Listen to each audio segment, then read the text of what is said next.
अस्सलाम वालेकुम। कभी ऐसा हुआ है कि बैठे बिठाए दिमाग में कुछ ऐसे ख्याल आने लगें, ऐसे वसवसे जिनका कोई और छोर ही ना हो? भाई ये अंदर की आवाज़ें आती कहाँ से हैं? ये एक ऐसा सवाल है जिसने सच पूछिए तो हमेशा से हम इंसानों को परेशान किया है। तो चलिए आज इसी पे बात करते हैं। इसी गहरे सवाल की तह तक जाते हैं। मतलब आखिर ये होता कैसे है? शैतान जिससे हमारा कोई डायरेक्ट कांटेक्ट तो है नहीं, वो हमारे अंदर ये ख्याल डाल कैसे देता है? सवाल तो बड़ा सीधा सा लगता है ना, पर इसका जवाब बड़ा मजेदार है। इस पहेली को सुलझाने के लिए हमारा जो मनबा है वो एक बहुत ही मॉडर्न और कह सकते हैं कि हैरान कर देने वाली मिसाल देता है। एक ऐसा कॉन्सेप्ट जो हमारी आज की दुनिया से बिल्कुल सीधा सीधा जुड़ता है। चलिए देखते हैं। तो जरा सोचिए, आज हम कैसी दुनिया में जी रहे हैं। यहाँ आवाज़ें, तस्वीरें, यहाँ तक के ख्यालात सब कुछ हवा में तैरती लहरों के जरिए, मतलब वेव्स के जरिए एक जगह से दूसरी जगह पहुंच जाता है कि नहीं? वायरलेस टेक्नोलॉजी ने ये तो हमें सिखा ही दिया है कि असर डालने के लिए किसी का सामने होना जरूरी नहीं है। ये स्लाइड इस फर्क को कितना साफ साफ दिखाती है। पुराने वक्त में क्या था, किसी से बात करनी है तो उसका सामने होना जरूरी था, पर आज आज तो कोई दुनिया के एक कोने में बैठकर कुछ बोलता है और हम दूसरे कोने में उसे फौरन सुन लेते हैं। और कमाल की बात यह है कि ये टेक्नोलॉजी हम इंसानों ने ही बनाई है।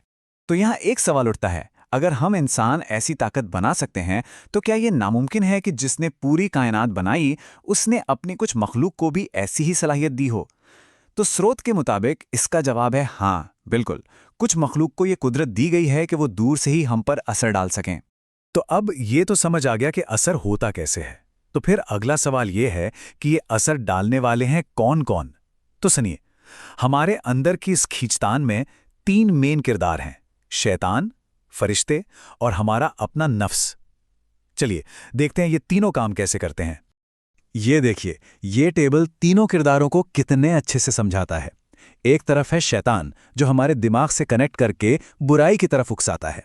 दूसरी तरफ है फरिश्ते जो हमारी रूह से कनेक्ट होके अच्छाई का इल्हाम करते हैं, मतलब प्रेरणा देते हैं। और फिर बीच में आता है नफ्स, जिसका ताल्लुक सीधा हमारी अपनी जात से है। यहाँ नफ्स को समझना बहुत बहुत जरूरी है। देखिए, ये कोई बाहर से आने वाली आवाज नहीं है। नहीं, स्रोत के मुताबिक ये हमारे अंदर ही अच्छे और बुरे को पहचानने की सलाहियत है। हमारा अपना अंदरूनी एहसास ये बताता है कि देखो, ये सही है और ये गलत है। ये तो हम खुद हैं, हमारी अपनी पहचान का एक हिस्सा। ठीक है, तो अब शैतान का वसवसा भी है और फरिश्ते की अच्छी बात भी दिल में आ रही है। लेकिन इन सब के बीच सबसे बड़ा सवाल तो ये है कि फाइनल डिसीजन कौन लेता है? असली पावर किसके हाथ में है? तो ये पूरा प्रोसेस चलता कैसे है? देखिए, 3 स्टेप्स हैं। पहला, बाहर से एक सुझाव आया, शैतान की तरफ से या फरिश्ते की तरफ से। दूसरा, हमारे नफ्स ने उसे पहचाना कि ये अच्छा है या बुरा।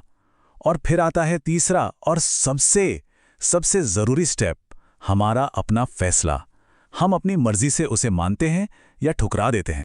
और दोस्तों, यही तो इस पूरी बातचीत का निचोड़ है। लेकिन फैसले का इख्तियार मुझे है। हर तरह के वसवसे और हर तरह की अच्छी प्रेरणा के बावजूद फैसला करने का हक सिर्फ और सिर्फ इंसान को दिया गया है। इसका मतलब क्या हुआ?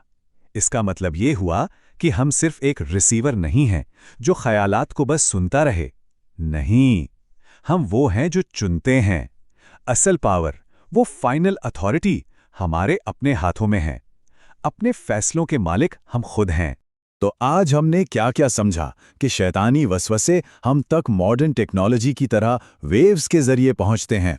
हमने ये भी जाना कि फरिश्ते अच्छाई की तरफ बुलाते हैं और हमारा अपना नर्व्स हमें सही गलत की पहचान कराता है। लेकिन इन सब में सबसे बड़ी और सबसे ताकतवर हकीकत यह है कि आखिरी फैसला हमेशा हमारा होता है। और ये पूरी बात हमें एक बहुत गहरे सवाल पर लाके छोड़ देती है। अगर हर ख्याल और हर वसवसे के बाद फैसले की आखिरी चाबी हम सबके ही हाथ में है, तो सवाल यह है कि हम इस ज़बरदस्त ताकत का सबसे अच्छा इस्तेमाल कैसे कर सकते हैं। इस पर ज़रूर सोचिएगा।